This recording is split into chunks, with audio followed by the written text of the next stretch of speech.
जय हिंद दोस्तों। RT smart study में आपका स्वागत है।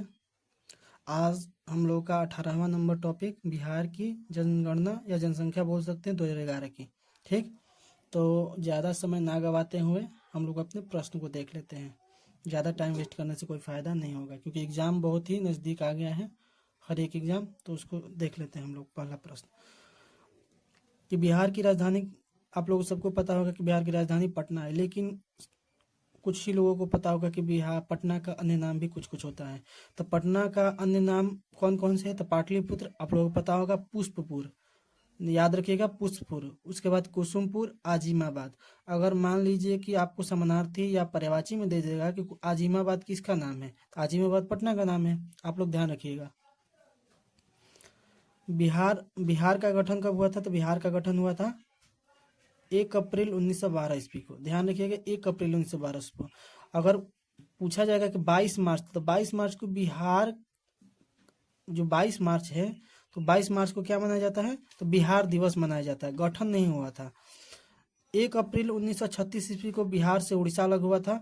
उसके बाद 15 नवंबर 2000 ईस्वी को क्या हुआ था? बिहार से झारखंड अलग हुआ था। ध्यान रखिएगा आप लोग।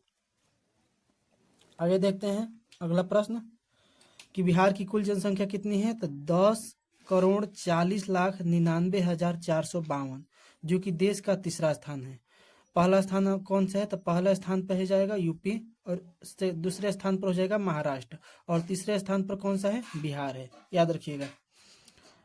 बिहार की जनसंख्या घनत्व कितना है? तो 1106 व्यक्ति प्रति वर्ग किलोमीटर, जो कि देश का पहले स्थान है, जो देश का पहला में आता है। ठीक, सर्वाधिक जनसंख्या दशकीय वृद्धि दर वाला जिला कौन सा है बिहार में? तो मधेपुरा है। आगे देखते हैं कि न्यूनतम जनसंख्या दशकीय वृद्धि दर वाला जिला कौन सा है? तो गोपालगंज है। याद रखिएगा, गोपालगंज। आगे देखते हैं कि साक्षरता दर, कुल साक्षरता दर कितना है? तो 61.8%, जिसमें पुरुष साक्षरता दर 71.2% है और महिला साक्षरता दर है 51.5% है। आप लोग याद रखिएगा, इससे प्रश्न आता है। आगे देखते हैं कि भारत में बिहार की कुल जनसंख्या कितना निवास करती है? तो 8.60%, जो कि तीसरे नंबर पर आता है बिहार। और पहले नंबर पर बताया, पहला नंबर पर यूपी हो जाएगा और दूसरे नंबर पर महाराष्ट्र हो जाएगा। याद रखिएगा। बिहार का लिंगानुपात कितना है? तो 918 महिलाओं पर 1000 पुरुष। याद रखिएगा। सर्वाधिक पुरुष साक्षरता दर वाला जिला कौन सा है? तो रोहतास है, जो कि 82.9% है। और न्यूनतम पुरुष साक्षरता दर वाला जिला कौन सा है? तो पूर्णिया है, 59.4% है। आगे देखते हैं सर्वाधिक महिला साक्षरता दर वाला जिला कौन सा है? तो रोहतास है, जो कि 63% है।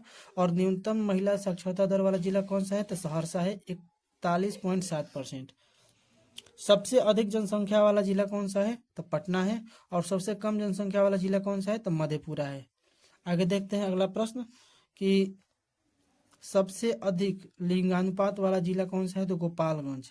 कितना है लिंगानुपात वहां का? तो 1021।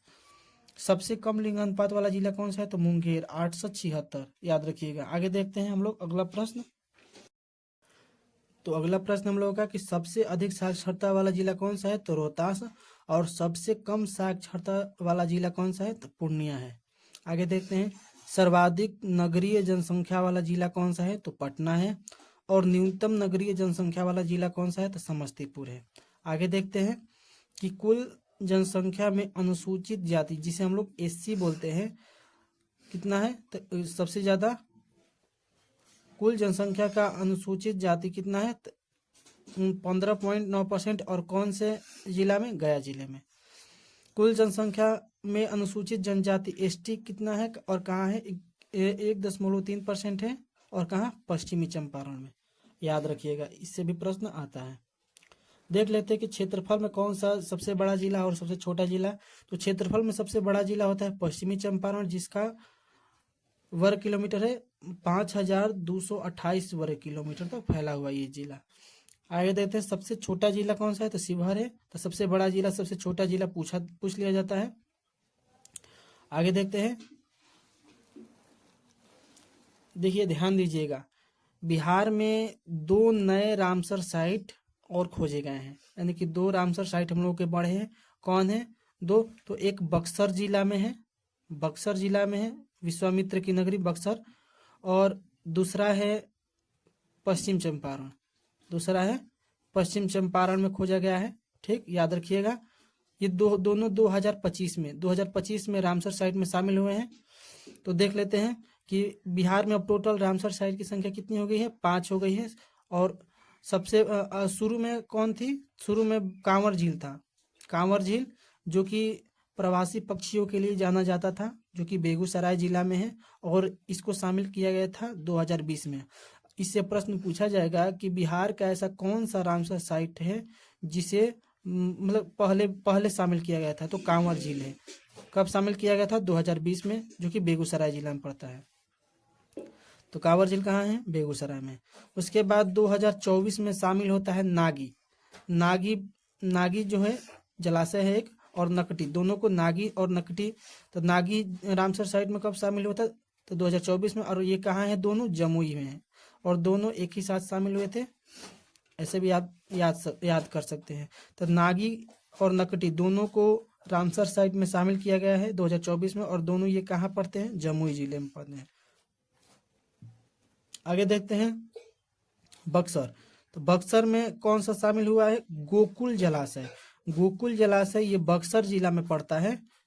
ठीक, ये 2025 में शामिल हुआ है। और एक है उदयपुर झील। उदयपुर झील को भी रामसर साइट में शामिल किया गया है, जो कि पश्चिमी चंपारण में है। पश्चिमी चंपारण पता है कि सबसे बड़ा जिला है हम लोग का। 2025 में शामिल हुआ है। पश्चिमी चंपारण में ही वाल्मीकि राष्ट्रीय उद्यान है। वाल्मीकि राष्ट्रीय उद्यान आप लोगों को पता होगा। वाल्मीकि राष्ट्रीय उद्यान कहाँ है? तो इससे भी प्रश्न पूछा जाता है कि वाल्मीकि राष्ट्रीय उद्यान कहाँ है? तो वाल्मीकि राष्ट्रीय उद्यान पश्चिम चंपारण में है। तो आशा है कि आप लोगों को याद हो गया होगा। और ये दो गोकुल जलाशय और उदयपुर जलाशय करेंट के मामले में ये दोनों बहुत ही मोस्ट इंपोर्टेंट बन जाते हैं, क्योंकि 2025 में शामिल हुए हैं। और बिहार के आने वाले हर एक एग्जाम में ये प्रश्न हर एक बार पूछा जाएगा, याद रखिएगा। अगर आप लोग अगर इसको नहीं याद करते हैं तो आप लोग समझिए कि एक प्रश्न से पीछे रह जाएंगे। तो आशा है कि आप लोगों को ये वीडियो अच्छा लग रहा होगा। अगर आपको अच्छा लग रहा है तो अपने दोस्तों के पास शेयर कीजिएगा। धन्यवाद। जय हिंद।